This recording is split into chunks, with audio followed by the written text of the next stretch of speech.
Le président Ouattara a reçu ce vendredi les éléphantes footballeuses. Alassane Ouattara félicite le 11 national féminin pour avoir obtenu la médaille de bronze au championnat africain de Namibie et la qualification au mondial féminin de 2015 au Canada. Pétrole, gaz et énergie, quelle contribution à l'émergence de la Côte d'Ivoire? C'est le thème de la deuxième édition du séminaire Pétrole, gaz et énergie 2014, ouverte hier à Yamoussoukro en présence du chef du gouvernement. Que ne ferait pas le groupe RTI pour se rapprocher davantage des populations? Après RTI 1 qui couvre l'ensemble du territoire ivoirien, c'est maintenant RTI 2 qui étend sa zone de diffusion aux villes de Mans, Danané, Tuekou, Zonouyen, Biankouma et Zoukouboué. Et puis le garde des Sceaux. Et puis à l'étranger, le Nigeria, alors que les députés devaient se prononcer sur la prolongation de l'état d'urgence, un grave incident est survenu au Parlement empêchant le vote. La police a tiré des gaz lacrymogènes et le bâtiment a été fermé jusqu'à mardi prochain. Voilà pour les grandes lignes de l'actualité. C'est l'heure de la grande édition. Bonsoir à tous et bienvenue. À la une de l'actualité ce vendredi, c'est félicitations du président Alassane Ouattara aux éléphantes footballeuses.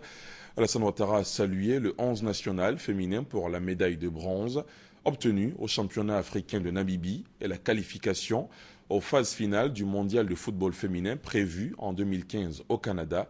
Le compte rendu de Jérôme Kofi Abolin.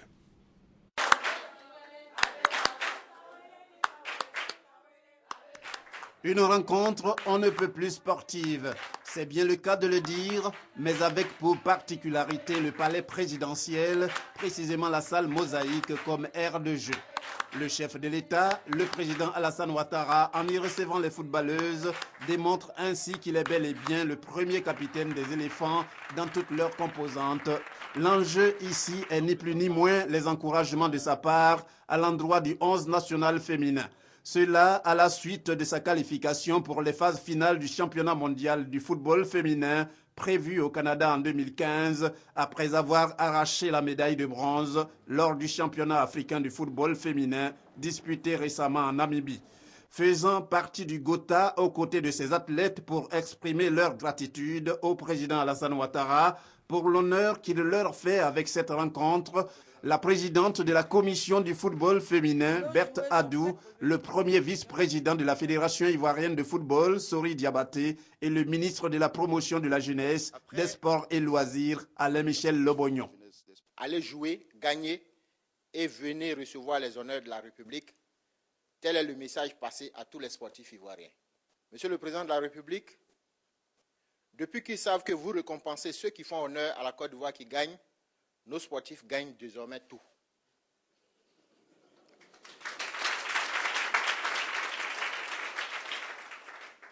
Les filles que vous voyez sont parties jouer la Coupe d'Afrique sans avoir reçu le moindre sou.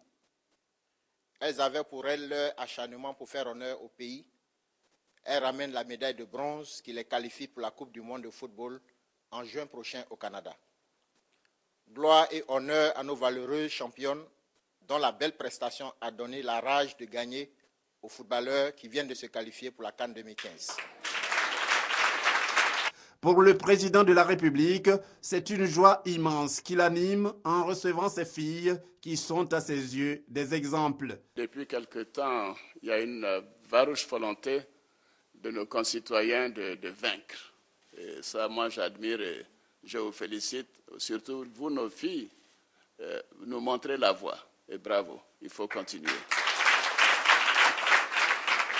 Vous savez, vous faites cette qualification est un grand bonheur pour chacun et chacune de nous. Donc, je voudrais vous encourager, vous dire que cette fierté est partagée par toutes les Ivoiriennes et tous les Ivoiriens.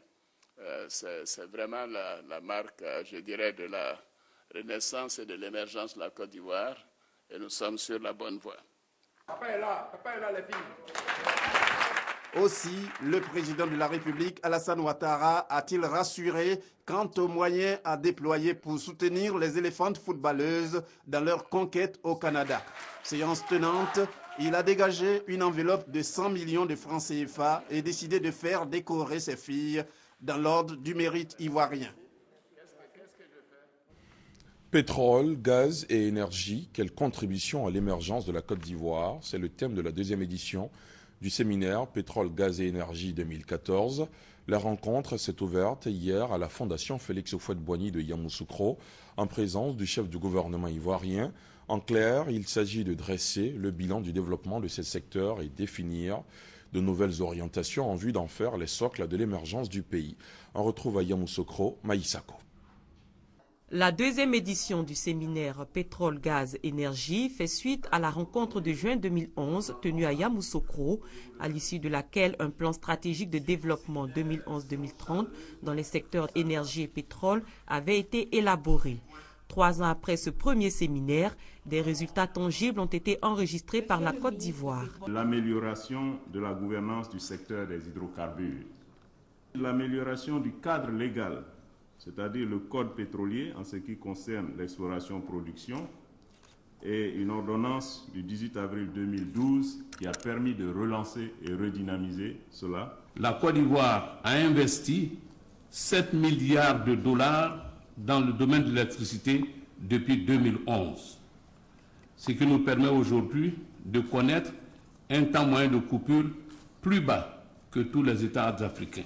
À cela s'ajoute l'ouverture des 7 blocs de l'offshore ultra profond lancés les 14 et 15 octobre dernier à Houston aux États-Unis et la réalisation de 19 forages sur le bassin sédimentaire ivoirien. En dépit de ces acquis, des ajustements d'orientation et la définition de nouveaux objectifs sont nécessaires pour que le secteur du pétrole, du gaz et de l'énergie puisse jouer pleinement son rôle pour l'émergence de la Côte d'Ivoire à l'horizon 2020.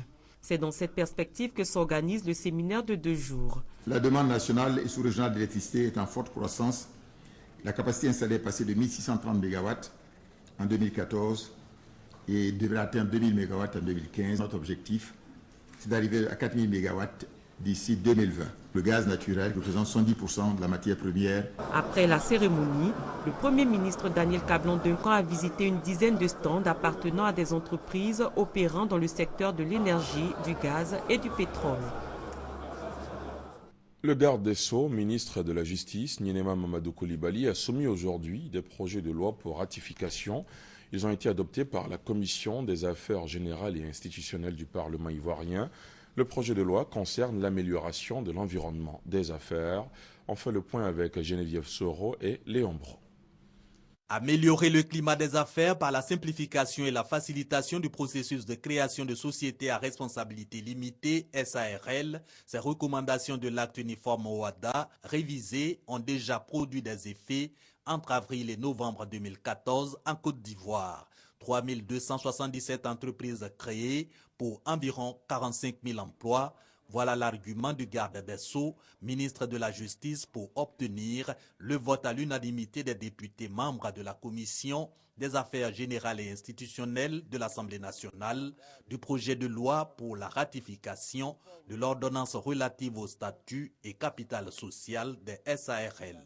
Ce texte soutient Niénéma Coulibaly, lève les 2 obstacles majeurs à la création d'entreprises. Il n'y a plus l'exigence d'un capital minimum de 1 million de francs qui était initialement exigé pour la création des sociétés à responsabilité limitée, communément appelées SARL. La seule chose qu'on demande, c'est que l'action minimale soit au moins de 5 000 francs.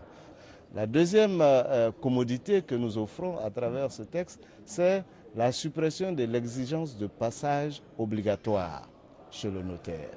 Mais il n'est pas exclu également que vous puissiez aller chez le notaire si cela vous convient. À côté de ce texte, un autre projet de loi de ratification d'ordonnance a été adopté. Sa finalité, mieux encadrer les annonces légales et judiciaires selon les exigences du Doing Business et le Millennium Challenge Corporation, 2 programmes internationaux pour évaluer la gouvernance. Avec cette dernière ordonnance, les créations et informations relatives aux entreprises pourront être publiées sous forme électronique. Des agents de qualité pour promouvoir la bonne gouvernance dans la gestion des deniers publics. La ministre chargée de l'économie et des finances, Nialé Kaba, a célébré avec les responsables de la Direction générale du Trésor et de la comptabilité publique les meilleurs agents du Trésor. Kaba Nialé a invité les agents des structures financières à travailler dans la transparence. Francis Boifo. La salle des fêtes de la Caisse Table au Plateau, transformée en lieu de spectacle, le temps de la remise des prix d'excellence aux meilleurs agents de la Direction générale du Trésor et de la comptabilité publique, DGTCP 2014. Ces agents ont su allier connaissances intellectuelles, maîtrise des procédures, respect de l'éthique et de la déontologie fondée sur la transparence et la qualité des services. Je voudrais donc inviter mes collègues, la jeunesse ivoirienne en général, sur le chemin du travail bien fait, sur le chemin de l'abnégation dans l'effort, parce que je crois que les efforts sont toujours récompensés. L'indice le plus fiable d'une administration de référence réside dans la qualité de ses services offerts aux usagers et le directeur général du Trésor le sait. Je vous exhorte à ne pas considérer cet honneur comme une fin en soi, mais plutôt comme un tremplin en vue d'une plus grande éclosion de vos qualités intrinsèques. J'encourage les agents du Trésor public qui n'ont pu être primés à cette édition à redoubler d'ardeur. Le succès dépend des efforts. La ministre chargée de l'économie et des finances invite les agents des structures financières à prôner la bonne gouvernance. Le meilleur moyen de lutter contre la corruption, la fraude est à mon sens la promotion des valeurs morales telles que la probité et la culture institutionnelle. Récompenser le mérite et célébrer l'excellence favorise une saine émulation et une appropriation certaine de ces valeurs. Cette année, en plus de récompenser les compétences individuelles, des prix ont été décernés aux meilleurs services du Trésor et de la comptabilité publique. La bonne gouvernance également au cœur des grands rendez-vous de fraternité matin. À la barre, l'inspecteur général d'État Niamien Ngoran. À ce 18e grand rendez-vous de fraternité matin, Niamien Ngoran devait essentiellement répondre à la question suivante. Contrôle de la gestion des finances publiques, que peut l'inspecteur général d'État? On fait le point avec Guy Roger Nguessan et Grace Kando. La bonne gouvernance, une affaire de tous, n'a cessé de répéter Niamien Ngoran à son auditoire. Politiques, administrateurs, opérateurs économiques, sociétés civiles, tous sont invités par l'inspecteur général d'État à adopter une conduite exemplaire dans la gestion du bien public. À la tête de l'inspection générale d'État depuis juillet 2011, cet ancien ministre de l'économie et des finances a jugé satisfaisant la gestion des finances publiques dont il assure le contrôle. La situation des finances publiques est bonne, elle est saine, c'est dû bien sûr à la bonne gestion de l'économie par le gouvernement. Vous voyez que nous avons des performances économiques avec des taux de croissance de 8-9% et bien sûr le niveau des recettes s'en suit. Une performance à maintenir, voire à améliorer vu les exigences des populations ivoiriennes et des partenaires économiques extérieurs. Par ailleurs, Niamien Ngoran a évoqué les défis à relever de sa structure, fortement sollicitée depuis sa création.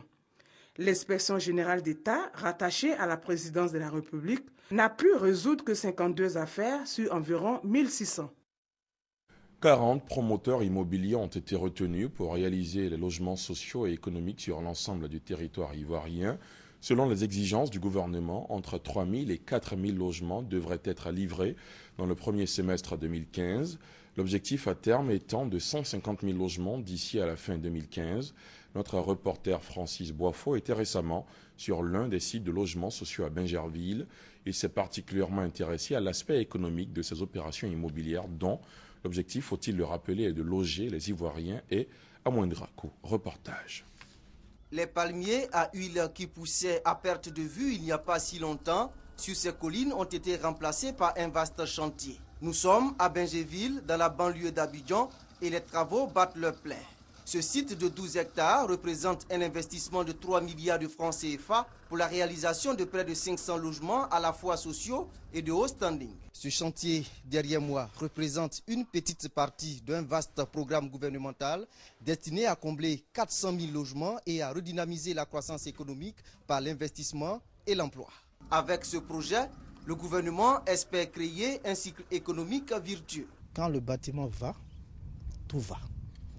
Ça explique tout simplement que dans le bâtiment, on retrouve tous les acteurs. On retrouve les gens qui vendent du ciment, on retrouve les gens qui vendent du sable, on retrouve les gens qui vendent des tôles. Et du point de vue national, ça crée des emplois et ça aide à augmenter la croissance. Dans un premier temps, le gouvernement a l'ambition de construire 150 000 logements. En somme, un investissement global de plus de 400 milliards de francs CFA pour mieux loger les Ivoiriens. L'armée ivoirienne de nouveau apaisée après les accords trouvés avec le gouvernement au lendemain de la rencontre entre les soldats mécontents et le chef de l'État. C'est le général du corps d'armée, Soumaïla Bakayoko, qui a rencontré aujourd'hui les ex-FDS et les ex-FAFN. C'était au cercle du mess mixte des armées de l'état-major des forces républicaines de Côte d'Ivoire, Hamza Diaby. Après Paul Kofi Kofi, le ministre chargé de la Défense, et le chef de l'État, le président Alassane Ouattara, les mercredis et jeudis derniers. Ce vendredi, c'est au tour du général de corps d'armée, Soumaïla Bakayoko, d'entretenir les militaires qui ont manifesté. Au menu, remerciement des hommes pour leur bonne conduite lors de la période des négociations avec les autorités. Retour sur l'adresse du chef suprême des armées qui leur demande d'être des modèles et encouragement des soldats à la discipline, la qualité du travail et la formation continue. En tout cas, je voudrais encore une fois dire que je compte sur vous tous pour qu'ensemble, nous donnons à notre pays l'armée qu'il attend et que nos populations soient fières de leur armée et que nous-mêmes qui sommes dedans, nous soyons des dignes militaires de la Côte d'Ivoire. Les différents intervenants n'ont pas manqué de remercier le chef d'état-major général des forces républicaines de Côte d'Ivoire. Ils sont reconnaissants de tous les efforts et sacrifices qu'il a consentis pour en arriver à ces issues heureuses. Ils ont ensuite demandé et obtenu, séance tenante, le pardon du chef d'état-major qui se dit rassuré par leurs propos. Il leur demande pour finir de demeurer une armée correcte. Que ne ferait pas le groupe RTI pour se rapprocher davantage des populations? Après RTI 1 qui couvre l'ensemble du territoire ivoirien, c'est maintenant RTI 2 qui étend sa zone de diffusion aux villes de Mans, Danané, Diokwe, Zouaounien, Biankouma et Zoukoubeu. Le signal de la chaîne a été lancé ce vendredi à Mans en présence de la ministre de la Communication, Maître Afoussiata Bambalamine. Aussi, le bureau régional de la RTI 2 a été installé depuis Mans, la correspondance de Victoria Angwa. Vous êtes à Mans, RTI 2 aussi. Par ce geste symbolique, le ministre de la Communication permet aux populations du Tompi, du Guémon et du Cavali de recevoir les programmes de RTI 2 dans leur foyer. Ce n'est pas fini, parce que simultanément, Kounfao pour l'Est, Boisflé pour le centre-ouest et Mbengue pour le nord reçoivent désormais RTI 2. On a la possibilité d'arroser en fonction du relief dans un rayon de 100 km. Les villes principales qui sont autour de la ville principale reçoivent également, y compris les villages, les petites localités. Les installations ont été faites il y a 4 mois. Mans accueille également le bureau régional de la RTI. 2 correspondants, Jérôme Kouakou de la radio et Ève Boué de la télé. L'actualité est une denrée qui se consomme à chaud. L'information est un produit qui a besoin d'être immédiatement mis sur le marché. Faute de quoi, vous vous retrouvez avec un plat frédaté, avec une information caduque. Le processus est loin d'être achevé. La RTI a des ambitions. La couverture à 100% du territoire national par RTI 1. Après la ville de Mans, nous serons au premier semestre de l'année prochaine également à San Pedro. Et nous nous attellerons au moins avant la fin de l'année à disposer également dans le nord de la Côte d'Ivoire. La place de la RTI dans le paysage audiovisuel est donc un souci pour le gouvernement. Des moyens ont été dégagés. Une feuille de route a été élaborée pour le positionnement de la télévision ivoirienne avant la libéralisation du paysage audiovisuel. Il faut d'abord terminer avec le processus de numérisation dont la date a été fixée au 17 juin 2015. Donc lorsque nous allons le faire, à ce moment-là, le processus de libéralisation qui a déjà commencé avec les dossiers qui sont en préparation va pouvoir être lancé dans la foulée. En ce qui concerne la télévision et la radio nationale, nous sommes prêts, nous sommes fin prêts effectivement pour cette libéralisation. La cérémonie demain a été l'occasion d'attribuer une double cabine et une moto au personnel. Outre les bureaux, Une salle de mixage a été installée pour enregistrer les voix. Man lance ainsi le processus de couverture nationale de RTI 2 et l'installation des bureaux régionaux de la RTI. Processus qui confirme les ambitions du groupe RTI, demeurer le premier groupe audiovisuel national, mais aussi sous-régional. Une diversité de programmes au profit des populations de ces villes de la Côte d'Ivoire, un fait tant attendu par ces téléspectateurs visiblement heureux de la présence du signal de RTI2 sur leurs écrans de téléviseurs. Je vous propose ces avis recueillis par Eve Boué et Franck Quadio. Ça va me permettre de regarder les films qui me plaisent, surtout Saloni. C'est une bonne chose, c'est une manière de nous distraire. On est activé seulement sur RT1. On vous remercie pour l'effort que vous avez fourni. Les mots me manquent. Vraiment, je suis très content. Je vous remercie beaucoup. Toutes les femmes que vous voyez sous les bâches, là, vraiment, elles sont contentes d'avoir RTI2. Je remercie tous les dirigeants de la communication qui déploient chaque fois le matériel pour que la communication en Côte d'Ivoire soit bien faite. On remercie le président Alassane Ouattara et toute son équipe. Moi, ça me fait plaisir que la RTI vienne en main et ça va nous permettre de regarder les séries qu'on aime. Le processus de migration de la Côte d'Ivoire vers la télévision numérique terrestre TNT sera bel et bien effectif en juin 2015. Annonce faite par le secrétaire exécutif du Comité national de migration vers la TNT, Jean-Philippe Caboret. Cela au terme d'un séminaire stratégique sur le projet de migration de la télévision analogique à la TNT qui s'est tenu à Grand-Bassam. Christelle Menant. La Côte d'Ivoire respectera son rendez-vous avec la télévision numérique terrestre TNT ce 17 juin 2015. C'est ce qu'il faut déduire de la synthèse des travaux du séminaire stratégique sur le projet de migration vers la télévision numérique terrestre. Ils ont essentiellement consisté à réviser la stratégie nationale de migration vers la TNT. La présente rencontre séminaire voulue par le Premier ministre a servi à baliser la trajectoire qui doit nous conduire à réaliser cette migration et à la faire dans des conditions suffisamment optimisées, en sorte que la Côte d'Ivoire puisse être présentée comme un modèle en cette matière. 3 jours auront suffi pour dégager les principales orientations d'une phase d'implémentation qui se déroulera ces 7 prochains mois. On retient principalement que le numérique en Côte d'Ivoire débutera par une phase pilote sur une ville. Phase pilote qui mettra à contribution la RTI. Les différents acteurs de cette transition numérique continueront parallèlement de mettre en œuvre les directives concernant les aspects techniques, juridiques ou économiques, ainsi que l'offre de contenu. Ensemble, nous avons travaillé sur la mise en œuvre opérationnelle de cette migration, sur le contenu, sur le contenant et surtout sur les consommateurs qui sont notre cible essentielle et qui sont la cible essentielle des autorités. Dès la fin 2015, les téléspectateurs de Côte d'Ivoire devraient avoir gratuitement accès à une dizaine de chaînes, dont 3 pour la RTI. Il y aura aussi des offres payantes, ainsi que de nouveaux services numériques et interactifs qui devraient contribuer à réduire la fracture numérique sur près de 95% du territoire ivoirien. La deuxième édition du Salon international de la géomatique a clos ses portes ici à Abidjan avec en prime l'enregistrement de quelques 1200 visiteurs durant les 3 jours d'exposition. Le compte-rendu de Grace Kando.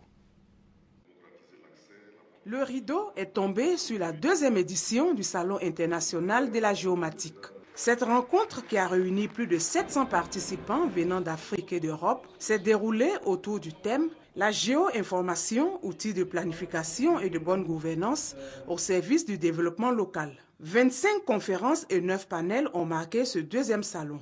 Au thème de la rencontre, des recommandations ont été faites, notamment une collaboration franche et étroite entre les administrations pour faciliter l'accès aux données géographiques, une mutualisation des données périodiques afin d'optimiser les activités des différentes structures et une facilitation de l'accès aux données. Autre fait marquant, un dîner gala organisé par les responsables du salon. Objectif affiché par le commissaire général, Dr Edouard Fongbéi, encourager et récompenser les meilleurs projets de création d'entreprises dans le domaine de la géomatique. Un projet a porté sur la géomatique appliquée à l'agriculture, appliquée au transport, la cartographie thématique, c'est-à-dire utiliser un système d'information géographique et la télédétection aux fins d'identifier dans le secteur agricole les zones de stress végétal afin d'apporter des solutions idoines. Donc c'est une solution qui permet de lutter contre l'insécurité alimentaire dans les pays de l'Afrique subsaharienne. Rendez-vous est donc pris pour le 3e salon qui se tiendra dans 2 ans. L'Agence nationale du service universel des télécommunications ANSUT vient d'initier un projet de couverture téléphonique. Il inclut le fax, l'Internet pour les zones rurales non encore desservies. Le projet a été lancé en octobre dernier dans la région de l'Ifou. Le 14 novembre dernier, ce sont les administrations publiques de l'ouest du pays qui ont reçu les kits de communication. La cérémonie s'est déroulée dans les locaux de la mairie de Biankouman en présence d'Ève Boué. Fax, téléphone, connexion Internet. Des problèmes de télécommunication dans le département de Biankouman. Ici, plusieurs localités non encore desservies. Des situations qui mettent à mal le fonctionnement des administrations publiques. C'est toute une acrobatie pour pouvoir communiquer. Il n'y a ni réseau cellulaire, ni réseau téléphonique. Depuis que je suis là, j'ai fait les démarches pour que je puisse avoir un opérateur, mais jusque-là, les démarches sont restées vaines. Chaque 2 ou 3 jours, je suis obligé de me rendre à Mans pour me connecter pour travailler régulièrement. Et puis en plus, les infirmiers avec lesquels je travaille, ils sont pour certains à 100 km, 200 km. Donc pour partager l'information avec eux, c'est très difficile pour nous de le faire. Pour pallier ces insuffisances, le gouvernement, à travers l'ANSUT, l'Agence nationale du service universel des télécommunications, décide de réagir. Pour désenclaver les localités de l'ouest du pays dans le domaine des télécommunications, l'agence vient de remettre des kits de communication aux administrations publiques. À travers donc une seule antenne, vous pouvez à la fois avoir le téléphone fixe, avoir la possibilité de faire des télécopies ou le fax, avoir la possibilité de naviguer sur Internet à travers le même support. L'État de Côte d'Ivoire a fait le choix de cette technologie parce qu'elle se déploie rapidement et elle est beaucoup moins chère que si nous avons voulu utiliser les technologies traditionnelles. Cette opération a été initiée à Anandan dans le Ifou le 10 octobre dernier. Prochaine étape, Ferke dans le Tchologo. La première édition de la Semaine nationale des arts et de la culture a été lancée hier à Bouaké par le ministre de la Culture et de la Francophonie. Ce rendez-vous culturel et artistique vise à promouvoir le patrimoine culturel national. Art et culture, moteur de cohésion sociale et paix durable, est le thème de cette première édition. Maurice Kwaku Bandama a exhorté la population ivoirienne à s'appuyer sur la diversité culturelle pour construire une nation stable et prospère. Soro Corona. Contribuer au renforcement de l'unité nationale et à la cohésion sociale à travers le brassage des cultures et des peuples. Redynamiser la vie culturelle en Côte d'Ivoire. Tels sont les objectifs de la Semaine nationale des arts et de la culture, initiée par le ministère de la Culture et de la Francophonie. Cette semaine artistique et culturelle a été lancée par le ministre Maurice Kwaku Bandama à Bouaké. 3 jours durant, 2000 acteurs culturels venus des 5 grandes aires culturelles du pays vont à travers le dialogue culturel valoriser le patrimoine national et la diversité des expressions culturelles du pays.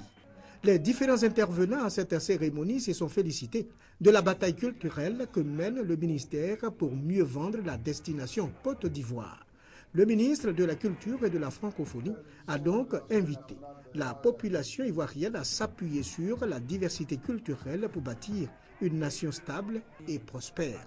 Si la culture est la première richesse de la première puissance du monde, pourquoi nous ne puiserons pas dans notre culture des matières et des ressources pour notre croissance et notre développement? La Semaine nationale des arts et de la culture, cadre de promotion et de valorisation du patrimoine culturel national, s'articule autour de plusieurs points, notamment les arts vivants, l'art vestimentaire traditionnel, l'art culinaire, l'artisanat d'art et des tables rondes. Ce projet fédérateur rassemblera une fois dans l'année les populations de Côte d'Ivoire autour des valeurs culturelles qu'elles ont en partage. Du 26 mars au 6 avril prochain se tiendra au Parc des Sports de Treichville la première édition de la Foire internationale d'Abidjan, FIA, manifestation qui sera marquée par une foire d'exposition économique et commerciale Plusieurs centaines d'exposants venant d'horizons divers et de différents secteurs d'activité sont attendus. C'est Forazegui, Alvorassa. La Foire internationale d'Abidjan ouvrira ses portes du 26 mars au 6 avril prochain. Elle vise à promouvoir l'intégration économique et commerciale dans les États membres de la CEDEAO, mais aussi à renforcer les relations d'affaires entre les participants et à faire découvrir les potentialités économiques, culturelles et touristiques des pays qui participeront à cette foire internationale. La Côte d'Ivoire aura la possibilité de séduire les exposants qui seront là, les décideurs qui feront partie de ce beau public qui sera présent à la foire, afin de les amener à investir, à créer des emplois et à réduire le taux de chômage. Nous demandons aux entreprises, aux commerçants de se mobiliser parce que c'est un vrai rendez-vous économique qui va leur permettre de séduire les prospects qu'ils ont déjà et ensuite de fidéliser la clientèle existante. Victor Olupoyi, représentant le ministre de l'Artisanat, du Commerce et de la Promotion des petites et moyennes entreprises, a annoncé la construction prochaine d'un espace d'exposition. La Foire internationale d'Abidjan sera ainsi un cadre privilégié d'échanges commerciaux, de contacts d'affaires pour tous les participants et visiteurs et surtout pour les différents ministères et entreprises ivoiriennes. À l'étranger, le Nigeria en bref et en images, alors que les députés devaient se prononcer sur la prolongation de l'état d'urgence, un grave incident est survenu au Parlement, empêchant le vote. La police a tiré des gaz lacrymogènes et le bâtiment a été fermé jusqu'à mardi prochain. Voilà qui marque à la fin de cette demi-heure d'information. Merci de l'avoir suivi. Excellente soirée sur la chaîne qui rassemble.